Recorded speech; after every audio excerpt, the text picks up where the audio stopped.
Mesdames et messieurs, bonjour. Nous avons le plaisir de vous accueillir pour cette nouvelle émission de LSA Direct, donc votre rendez-vous hebdomadaire. Et nous avons surtout le plaisir de recevoir Monsieur Chakib Belaili, expert en aviation civile. Bonjour, Monsieur Belaili. Bonjour, c'est Tariq. Alors, vous avez réellement le statut d'expert dans votre domaine, puisque vous êtes ingénieur en aéronautique, diplômé de l'École nationale d'aviation civile de Toulouse.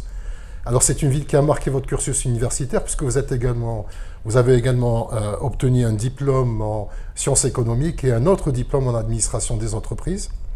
Exact. Et sur le plan professionnel, c'est exactement la même chose, c'est-à-dire que c'est exclusivement dans le domaine de l'aérien, puisque vous avez été directeur de l'aviation civile, puis PDG d'Air Algérie. Et en 2002, vous avez décidé de lancer votre propre compagnie aérienne, Air Express Algeria, qui est active essentiellement dans le transport de personnel dans le domaine des hydrocarbures dans le sud, et dont le siège est à Hassim Saoud. Oui, le siège opérationnel et technique est à Hassim Saoud.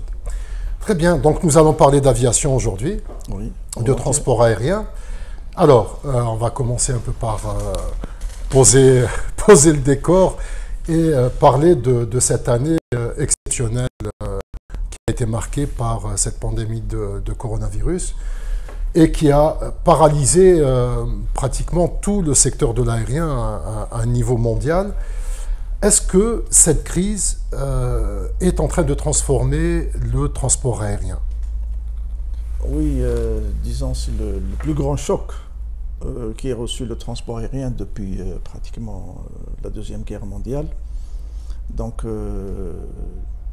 réduction d'activité, réduction drastique de l'activité et bien sûr tous les résultats sur les résultats financiers, les résultats sur l'emploi, etc. à l'échelle mondiale.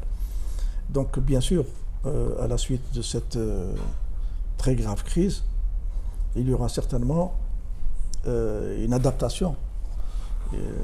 La façon dont les gens vont travailler et qui étaient obligés de s'adapter pendant cette période du Covid en faisant des téléconférences, etc. Certainement, il y aura une réduction du nombre de voyages au début et on ne prévoit de retrouver le niveau de trafic aérien qui était avant le Covid que dans les années 23 ou 24, 2023 ou 2024. Voilà. Donc on peut donner quand même l'impact qu'a eu en 2019, on avait au niveau mondial 4,5 milliards de passagers. Donc on a eu une chute de 67%. Et toutes les régions ont été frappées, un peu de manière différente. L'Asie commence un peu à retrouver, à se récupérer de manière un peu substantielle et un peu à se rétablir. Et est-ce que dans le futur, on ne sait pas quelle est la résilience du transport aérien?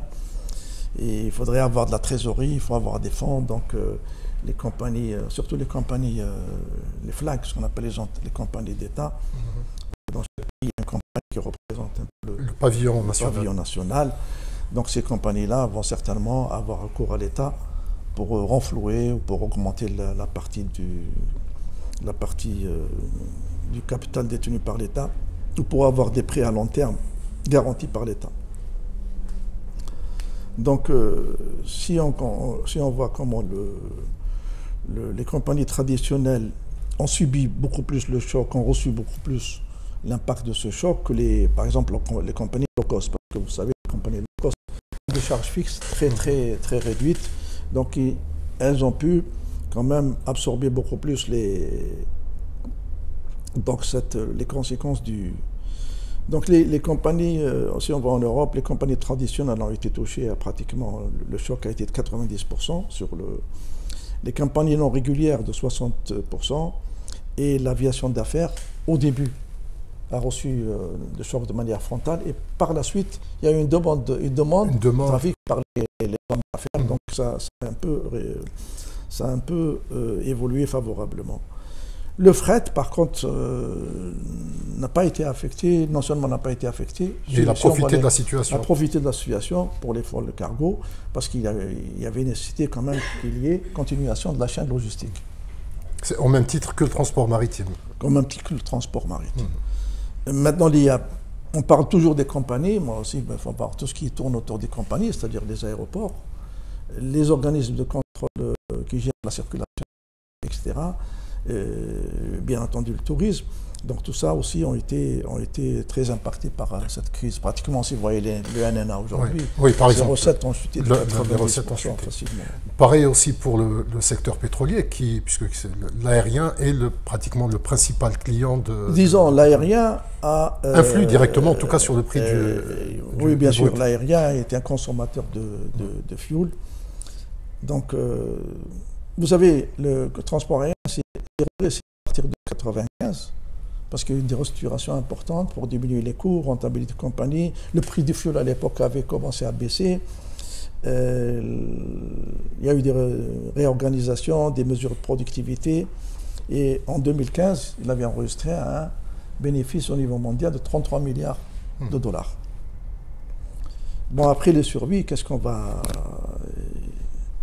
Vous savez que dans le transport aérien, les coûts fixes, c'est à peu près 49%. Et les coûts variables sont de 51%. Alors, en général, les niveaux de réserve des grandes compagnies est à peu près de 3 mois pour couvrir les coûts fixes. Pour les compagnies à bas coût, il est de 6 mois. Comme par exemple Ryanair, etc. Ils ont pu s'en sortir beaucoup mieux, beaucoup plus facilement que les autres compagnies. Est-ce que, si on prend le cas de l'Algérie, on constate que tous les pays dans le monde ont pris des mesures très restrictives, c'est-à-dire pour... de déplacement. Pas uniquement de déplacement, c'est-à-dire très restrictives en matière pour éviter la propagation de la pandémie. Oui. Mais ont continué quand même à maintenir un certain niveau d'activité de leur compagnie aérienne.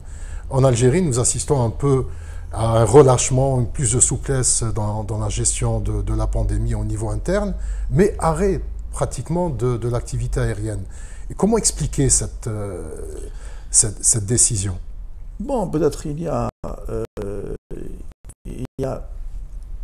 si vous voulez, il y a deux questions. Si on voit quels sont les risques de contamination pendant le transport lui-même, il est extrêmement faible.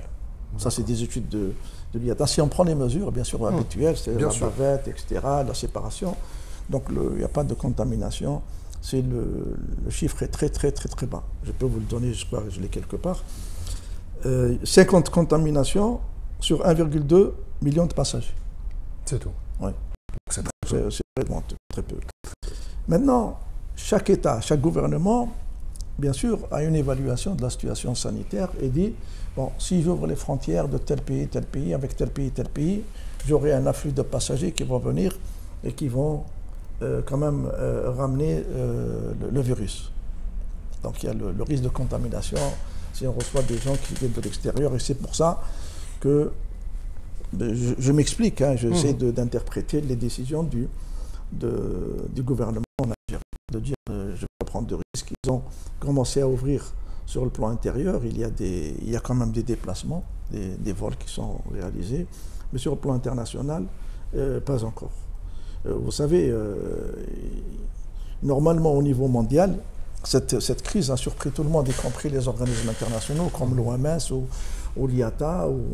L'IATA essaie de suivre un peu plus parce qu'il y a le côté économique, c'est l'organisation qui regroupe toutes les compagnies aériennes du monde. Mais il n'y a pas eu des mesures, même si vous prenez des mesures à l'échelle européenne, harmonisées, etc., et efficaces. Hein. Tout le monde travaille un peu par tâtonnement, presque de semaine au jour le jour ou de semaine en semaine. Mais dans le cas de l'Algérie, il y a quand même des compagnies aériennes qui profitent oui. Et qui donc le flux du transport des passagers est resté quand même... Oui, il y a eu, si vous voulez, bon, parlant en direct, hein, c'est Air France. Air France, par exemple. Il y a eu quand même, là, je ne sais pas quel était pourquoi, est-ce qu'il y a eu une mauvaise évaluation de la concurrence entre Air Algérie et Air France? Est-ce qu'il y a eu quand même beaucoup d'étudiants, je crois 7000 étudiants qui avaient le visa D et qui ont été transportés exclusivement par Air France, 7000 étudiants algériens. C'est quand même important. Parce que c'est Air Algérie qui n'a pas alerté suffisamment à temps les autorités, est-ce qu'il y avait une telle crainte du virus, comme on a dit, on préfère arrêter le côté économique qui vient après, c'est avant tout le côté sanitaire, on ne sait pas. Même je pose cette question. Mais le constat, il est là.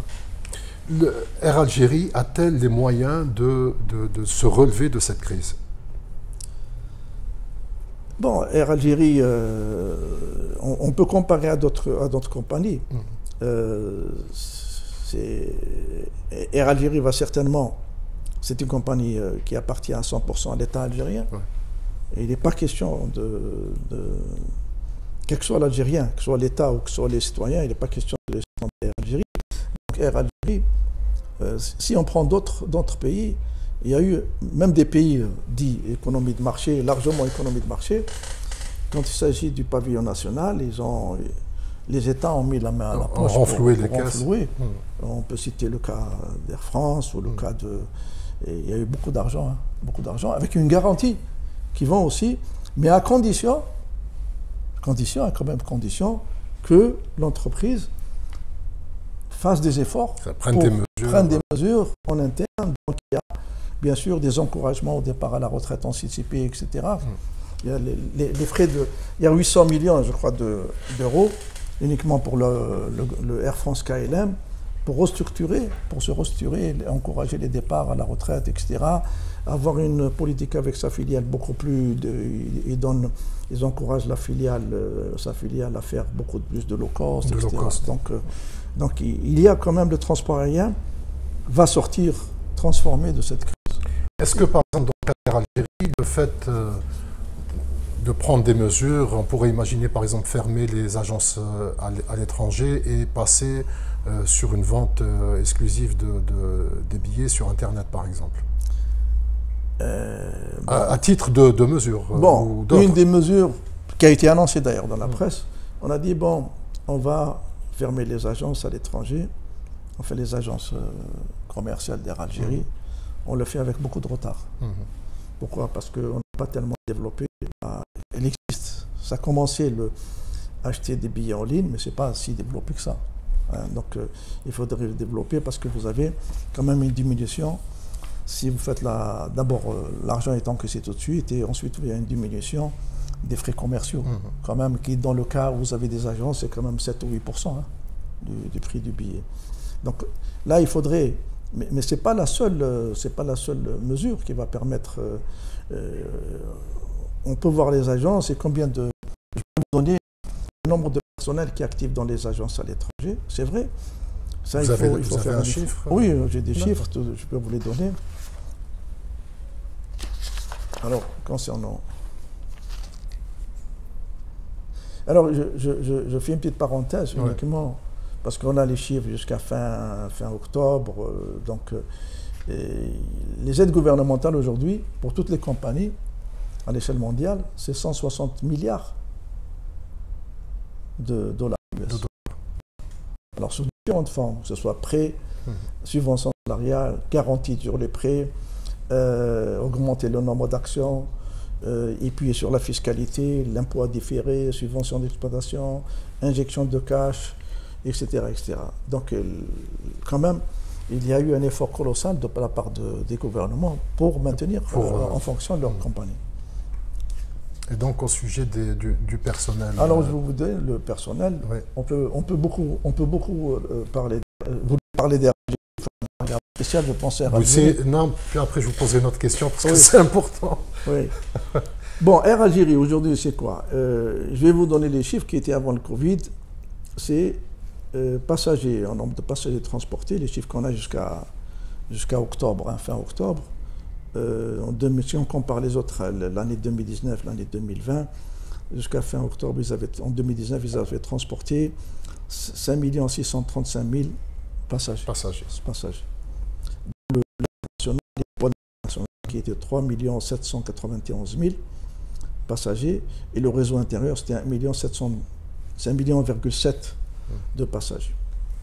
Les réalisations, donc bien sûr, l'évolution du trafic il y a eu une baisse sur l'international de 78%, le réseau, en tout 78,5%, le réseau international 78,8%, et le réseau intérieur donc presque 80% quand même pour l'international.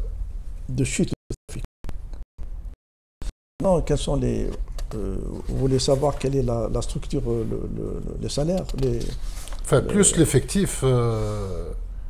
L'effectif d'Air Algérie était de 8757. En 2020, il est de 8600. En Algérie, on a 8415. Et à l'étranger, on a 342. 342 personnes donc, à l'étranger, employées qui... Mais ce n'est pas les 340 qui vont être... s'il y a une structure commerciale, il y aura peut-être une partie. Ça dépend maintenant comment ça va se négocier, parce que les gens partent, mais il faut qu'il y ait quand même des discussions, je ne sais pas. Bien sûr. Il y a aussi la problématique du leasing. Air Algérie reste une des seules compagnies au monde à acheter des avions en cash. Oui, bon, le leasing, bon, Air Algérie, effectivement, achète les avions ici avec le soutien de l'État, hein, parce que c'est des prêts à long terme qui sont garantis par l'État avec des périodes de différé qui sont quand même assez longues, avec une bonification aussi des intérêts pendant la période de différé. Donc c'est quand même des conditions très avantageuses. Si vous faites du leasing à l'étranger, le leasing, c'est bien, mais ça coûte quand même un peu. Ça coûte cher. Donc il faut rentabiliser les appareils. Oui, il faut vraiment rentabiliser les appareils. Les appareils d'Air Algérie, le chiffre à peu près d'utilisation des appareils. Hein. Oui, bien sûr. On a, si vous prenez, bon, il y a 56 avions au niveau d'Air Algérie. Donc il y a 300 Airbus 330.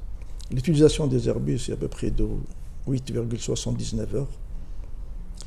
Il y a 737-800, elle est près de 8h22. Les 737-600, il y en a 5, ils sont utilisés à 6,78. Les 737-600, il y en a 2 à 9,23. Les ATR, c'est des avions régionaux, ils ont 15 ATR 72, sont utilisés à une moyenne de 5,84. C'est peu en termes d'utilisation? Écoutez, si, compte tenu du réseau, réseau Air Algérie, vous avez le réseau France, qui est quand même un poids assez important par rapport au reste. On n'a pas développé. Le réseau Afrique est presque nul. Il y a quand même des réserves de productivité utilisées pour se déployer sur le réseau Afrique. Regardez ce que fait Ethiopian Airlines. Le réseau Afrique est resté, aujourd'hui, est presque, je dirais, Algérie est presque vierge. Donc il y a quand même une déception. Il y a beaucoup d'espoir. Il y a beaucoup d'espoir. Parce qu'on a encore beaucoup à faire. Est-ce que Air Algérie est une compagnie complexe à gérer? C'est-à-dire, d'un côté, il y a le cadre en lui-même, le contexte économique, mais aussi la pression politique et la pression des syndicats, parce qu'il y a environ une vingtaine de structures syndicales, autant autonomes que d'autres qui relèvent de l'UGTA. Donc, est-ce que Air Algérie est une société difficile à gérer? Oui, je vais poser la question. Qu'est-ce que vous entendez par pression politique? Pression politique, le PDG d'Air Algérie est nommé par le président de la République. Il y a des interférences. Par exemple? Par exemple dans les nominations, par exemple dans les nominations, je veux dire, dans le recrutement, dans des choses comme ça. Bon, dans tous les pays du monde, quand on prend la compagnie, le pavillon national, en général, là vous prenez des pays qui sont quand même... il y a bien sûr l'avis du conseil d'administration, de tous les... Mais il y a, en fin de compte, le président de la République aussi approuve. On lui dit il y a 2 ou 3 personnes qui peuvent faire l'affaire. Et en général, il approuve. En fin de compte, c'est quand même important. Maintenant, qu'il y ait des pressions ou qu'il y ait eu des pressions ces dernières... Moi, je vais vous dire une chose. Je suis resté à Algérie plus de 3 ans. Je n'ai jamais reçu une pression politique. En me disant, vous envoyez X à Paris, vous envoyez X à Genève. Il faut être honnête. Une seule fois, on m'a dit qu'il faut recruter 2 personnes qui étaient des retraités. Le ministre m'a appelé, il m'a dit, bon, ça vient du Premier ministre. Je lui ai dit, je veux un écrit. Je veux prix de ces besoins-là. Ça sort du cadre réglementaire. Donc, donnez-moi. Et j'ai eu l'écrit de la part du ministre, qui était un ministre très correct, il m'a envoyé un écrit. Bon, c'est tout. Hein. Il faut que aussi les gestionnaires, il ne faut pas dire j'ai reçu, je fais, etc., et se plaindre. Ou bien on s'accommode de telles pressions, si elles existent. Ou bien on dit ça ne peut pas marcher avec la gestion, on les refuse. Et si on les refuse, il faut être prêt à partir à n'importe quel moment. C'est ça. C'est vraiment un choix de gestion. Oui, donc maintenant la complexité. Dans tous les pays, vous avez des syndicats autonomes, des syndicats comme le GTA, nationaux, etc. Il faut que l'on fasse comprendre aux intéressés, aux travailleurs, que l'intérêt, c'est effectivement de transformer. À un certain moment, on a proposé de transformer l'entreprise avec la création de plusieurs filiales, mais des filiales. Pas une filiale qui est à 100%, c'est pas une filiale. Ça, c'est un démembrement de la... avec des partenaires. Faites une filiale logistique, faites une filiale... prenez la maintenance. Il y a eu quand même plus de 120 millions de dollars dans une base de maintenance qui est utilisée à 20 ou 25, 22% ses capacités. Alors qu'elle peut fournir des prestations vers l'extérieur, ramener de la devise, et c'est une base qui est même agréée au niveau européen, ce qui n'est pas facile. Donc elle a agrément bien sûr algérien, agréé au niveau européen. Donc, il y a quand même beaucoup de choses qui peuvent être faites et ouvrir sur l'extérieur. Et bien sûr, pour que la base de maintenance, il n'y a pas uniquement au niveau de Air Algérie, il y a aussi la simplification des procédures douanières. Quand on fait rentrer une pièce ou un truc, il faut quand même simplifier et tenir compte de la spécificité de l'aérien. Si vous allez dans un certain pays, même si vous recevez une pièce, un avion est en panne un samedi, par exemple, un week-end, sauf le dimanche, mais samedi, on vous permet de sortir la pièce et de régulariser le lundi. Ici, c'est tout un problème. On traite l'aviation comme n'importe quelle autre activité. Il y a quand même, et ça, bien sûr, il faut l'expliquer avec les services de douane, le ministère des Finances, les syndicats, etc. Donc il y a une complicité, et la vie est complexe elle-même, hein. Il y a une complexité, mais on peut gérer à travers même avec cette complexité, à condition, je vous dis, qu'il faut alléger et laisser, par exemple, ici on avait filialisé la logistique à partir des années 2000, et pendant 5 ou 6 ans, il y a eu un besoin énorme de logistique. Il y avait un besoin énorme de catering. Et on a tardé cette transformation, et aujourd'hui on dit Air Algérie, il y a trop de personnel. Et on compare à d'autres compagnies. Mais ces compagnies ont externalisé tout ça. Externalisé toutes ces activités. Ils ont fait sortir tout ça. Il y a eu des transformations. Et là, pour les transformations, on est en retard de 20 ans. Ce n'est pas d'un an ou d'une année, de 20 ans. Donc tout est à faire dans le domaine de l'aérien, du transport aérien. Et est-ce que l'Algérie, maintenant, c'est une opportunité, est tenue d'ouvrir quand même le secteur, premièrement, mais aussi d'aller très vite vers l'installation de cette autorité de régulation de l'aviation civile qui existe sur papier mais qui n'a toujours pas été installée. Oui, là, il y a deux choses, effectivement. Commençons, si vous voulez, par l'autorité de régulation. Au niveau de l'aviation civile, c'est-à-dire c'est l'autorité qu'on appelle en matière l'OACI, l'autorité de l'aviation civile. Effectivement, il y a eu aujourd'hui, il y a une direction de l'aviation civile, avec des gens à l'intérieur qui font ce qu'ils peuvent, avec les moyens de bord, ils font ce qu'ils peuvent, etc. C'est difficile pour eux, hein, aller surveiller toutes les compagnies, donner les agréments nécessaires et ne pas retarder l'opérateur. Parce que vous savez, le temps de l'administration et le temps de l'opérateur est différent. L'opérateur veut aller vite parce que ça coûte. L'administration va doucement. Et si vous avez une administration faible, elle va aller encore plus doucement. Et elle va gêner le développement. C'est ce qui arrive aujourd'hui. Vous avez une autorité de régulation et tous les pays africains la plupart des pays africains sont maintenant, par rapport, je parle de l'autorité de l'aviation, c'est-à-dire administration de l'aviation civile, la plupart des pays africains nous sont passés devant, sont plus avancés que nous. Parce qu'ils ont créé leur autorité il y a très longtemps. Et l'autorité a mis des gens. Alors, l'autorité, il y a des gens valables dans l'actuelle direction de l'aviation civile. Mais il y a aussi, il faut puiser dans le réservoir d'expertise qui se trouve dans les entreprises. Le premier réservoir d'expertise, c'est l'Algérie.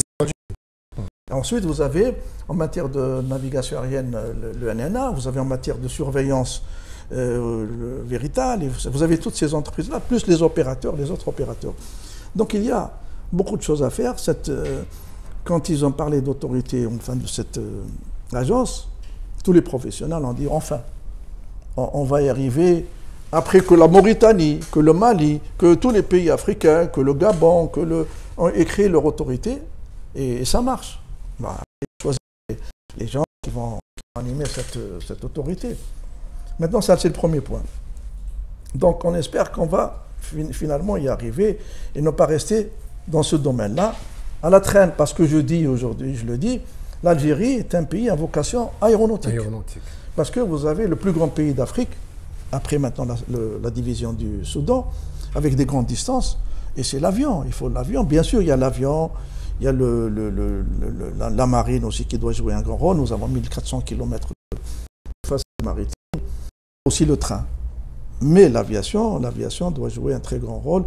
Et vous savez, les Algériens, je pense qu'après le football, l'activité la plus populaire, c'est l'aviation. Moi, j'ai eu l'occasion, à l'époque où il y avait les aéroclubs, etc., on voyait les jeunes, et quel engouement pour l'avion, quel engouement pour des aéroclubs qui n'existent pratiquement plus. Les aéroclubs ont disparu. On ne peut pas vivre comme ça, quand même. Il faut laisser, dans toutes ces régions, dans ces petites villes, cette activité. Chaque aéroclub avait 3, 4 avions, l'aéromodélisme, les gens venaient discuter, etc. Ça développe toute une activité culturelle et aussi technique. Et beaucoup des anciens pilotes d'Air Algérie venaient des aéroclubs. Donc il y a ce premier point. Deuxième point, libéraliser. Il semble que après l'échec un peu de la première libéralisation, on a permis à 2 ou 3 compagnies de travailler.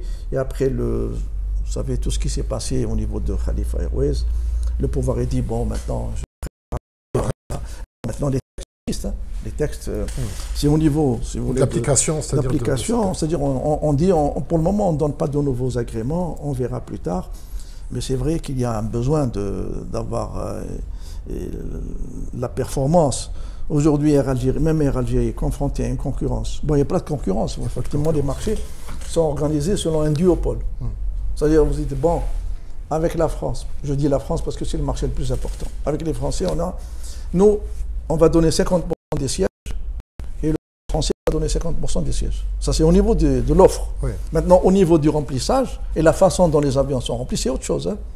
C'est-à-dire plus performants, c'est-à-dire sur le plan. Il y a les performances. Sur le plan commercial, marketing. Juste avant le Covid, j'ai eu l'occasion j'étais obligé, parce que je faisais Alger-Paris, Paris-Londres, j'étais obligé de prendre Air France et je me suis rendu compte que le billet d'Air France en classe affaires avoisinait 150 000 dinars. Et que le billet d'Air Algérie, en classe première, était de 94 000 dinars. Mais j'ai dit, c'est pas vrai. Quand je suis venu, j'ai posé la question.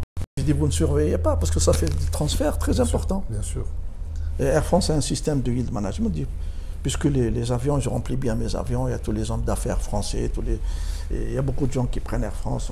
Bon, j'ai rempli mes avions, donc je remonte mes tarifs. Mais ça aussi, c'est une politique, c'est le régulateur qui doit veiller à tout ça, dire je tolère un niveau de compétition à plus ou moins un prix moyen, un prix moyen et plus ou moins 10%. Ok. Et ça, c'est le rôle de l'autorité. C'est le rôle de l'autorité. Et donc, il faut libéraliser, il faut qu'il y ait création d'autres entreprises.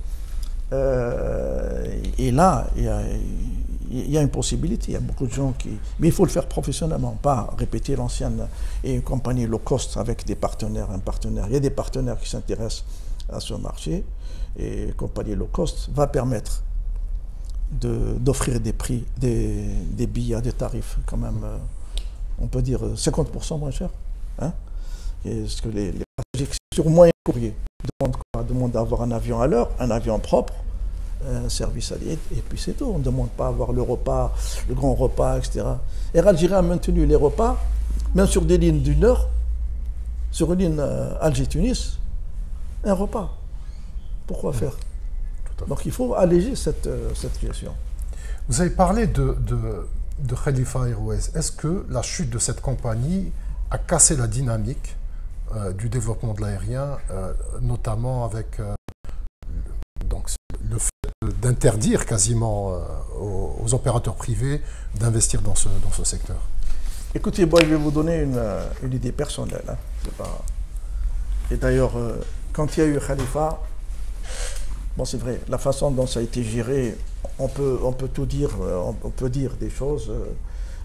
Khalifa, il y a eu quand même des avions, il y avait un réseau, il y avait un personnel qui était recruté.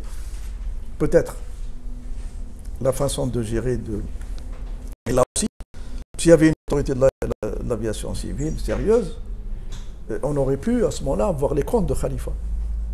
Khalifa dépensait beaucoup d'argent et prenait beaucoup d'argent de la banque. Donc si on avait pris le soin d'étudier les bilans, les comptes d'exploitation, on aurait trouvé qu'il y avait quelque chose quand même qui n'allait pas très bien.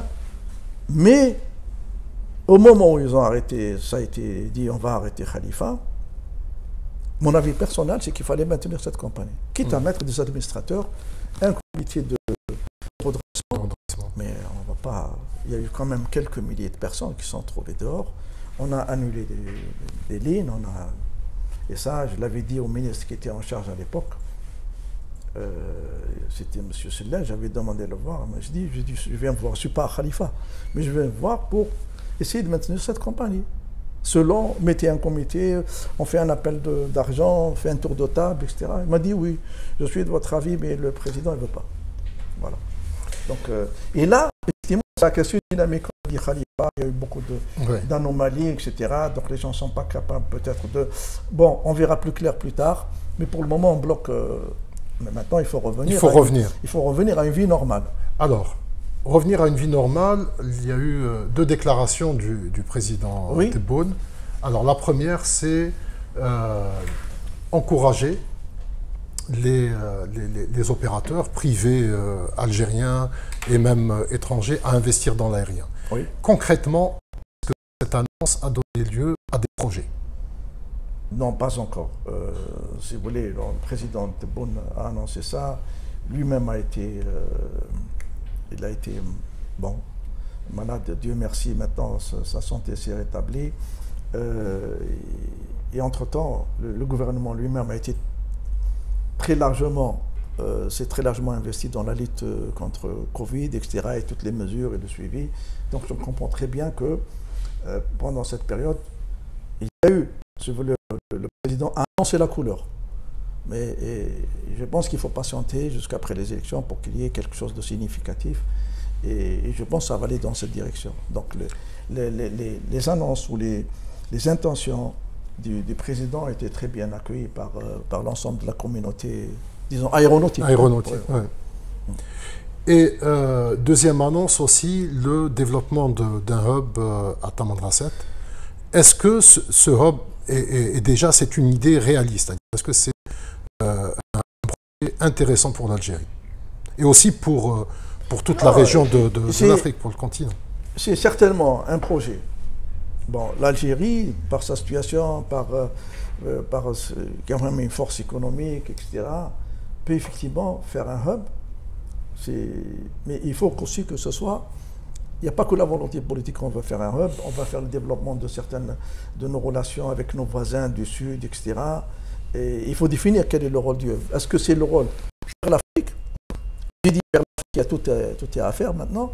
Ou est-ce que c'est le hub, il va continuer sur l'Europe? Non, c'est vers l'Afrique. Donc vers l'Afrique, il faut avoir une étude très poussée des possibles origines, destinations des passagers, que ce soit sous-tendu par quelle activité commerciale, industrielle, etc. etc. Donc c'est possible de le faire, mais ça demande quand même une maturation. Il ne faut pas que la maturation dure des années. Oui, bien sûr. Il faut dire, voilà, 3 aussi bon, on va savoir si on le fait, quel est le coût, que va investir l'État, que va investir la compagnie, les compagnies qui vont faire ça, quels sont les apports des autres pays, etc. etc. Et commencer par créer au moins le hub d'Alger, qui n'est pas toujours il n'est pas encore un hub, malgré il y a eu un investissement énorme qui a été fait. Il y a un aérogare,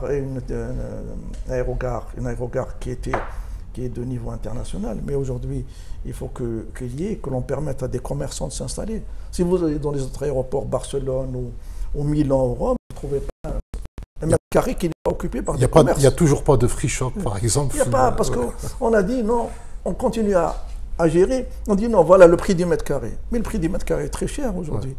Il faut commencer par offrir des possibilités aux gens de s'installer, et au fur et à mesure que le commerce va croître, à ce moment-là, on augmente un peu l'occasion des surfaces, mais on ne laisse pas. Si vous allez à l'aéroport, avant Covid, si vous allez à l'aéroport international, si vous parlez un peu fort, vous recevez l'écho. Tout à fait. C'est-à-dire que c'est vide. C'est-à-dire que c'est vide. C'est totalement.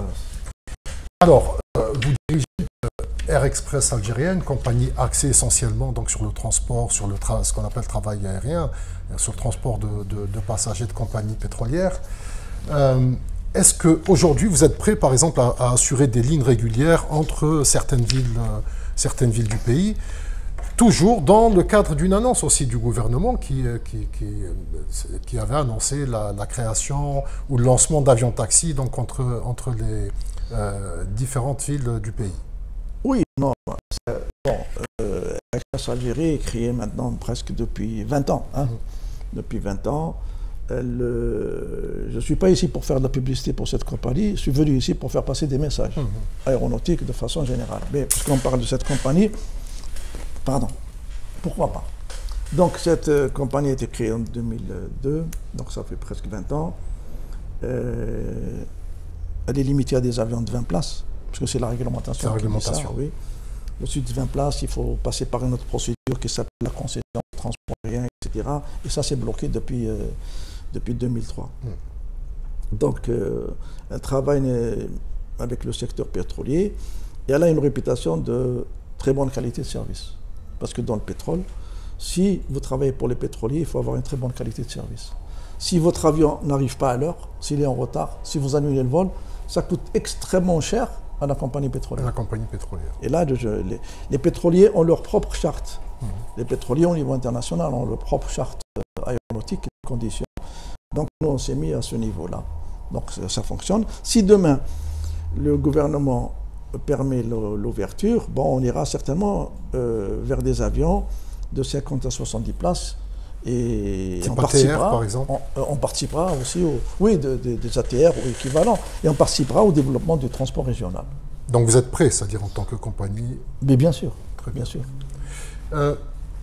Le secteur de l'aérien, c'est aussi l'aviation d'affaires et le fret. Oui. Est-ce qu'il existe un grand potentiel en Algérie en la matière? Bon, les voyages d'affaires vont certainement se développer. S'il y a un développement économique, il y a beaucoup de gens qui voudront prendre des avions pour aller très vite et rentrer dans la journée, que ce soit à l'intérieur du pays ou que ce soit à l'extérieur. À l'extérieur. Bon, ça, effectivement, ça va se développer. Maintenant, pour le fret, vous avez deux types de fret. Vous avez le fret que vous transportez, des soutes. Quand vous faites votre liaison, vous faites le fret. Donc, ce fret-là ne coûte pas très cher, parce qu'il est au coût marginal. Oui. Qu'est-ce que, si on met un peu plus de charge dans l'avion, on va consommer un peu plus de carburant, et bien sûr, il faut l'assistance au sol, on va payer les frais d'assistance. Bon, ça, c'est le fret. Maintenant, le cargo lui-même, vous avez vu, je n'ai pas donné les chiffres d'utilisation de la flotte cargo, mais la flotte cargo actuelle d'Air Algérie est très faiblement utilisée. Très faiblement. C'est même pas 2 heures de moyenne. Hein. Ouais, c'est très peu. Donc, donc là, il y a quelque chose à faire, mais à condition d'avoir une très bonne connaissance des marchés. Et nous, malheureusement, la structure de notre commerce international, elle est basée sur l'import. On exporte très peu de choses. Donc même si un transporteur veut mettre entre deux points, établir une liaison, dans le meilleur des cas, s'il remplit au retour ça à 100% son avion, il va avoir 52-53% de remplissage. Parce qu'on exporte très peu. Voilà. Alors, dernière question. Oui. Sonatrach, compagnie pétrolière, qui a quand même une enveloppe annuelle en termes de fret qui est assez importante, conséquente. Oui. On parle de plusieurs centaines de millions de dollars, qui a sa propre compagnie pétrolière, sa propre compagnie aérienne, mais qui ne fait pas de fret. Est-ce que il y a une certaine aberration dans cette démarche? Oui, je ne peux pas, parce que bon, le fret, il y a beaucoup de fret qui vient un peu des États-Unis, etc. Bon, c'est du long courrier. Maintenant, est-ce que la coordination entre Sonatrach et vous pouvez parler de Tassili Airlines, ouais. Est-ce que dans ce domaine-là, il y a une coordination? Je ne sais pas, franchement, je n'ai pas Ça, c'est à l'intérieur de Sonatrach. C'est quand même une manne qui profite à des compagnies aériennes étrangères. Ah oui, bien sûr. Le trafic fret n'est pas si bien maîtrisé chez nous. Et là aussi, je vous dis, il y a des réserves de rentabilité dans ce marché qu'il faut aller chercher, il faut l'étudier minutieusement, et puis il faut établir les contacts vers ceux qui génèrent ce marché. Très bien, je vous remercie M. Blaili, je vous demande de... En tout cas, le transport aérien va s'en sortir, comme il s'en est sorti, comme disait un grand philosophe allemand, toute épreuve qui ne me tue pas me renforce. Très bien. Il faut rester sur ça. Je vous remercie. Merci beaucoup de m'avoir invité et de m'avoir eu la patience de m'écouter. Merci à vous.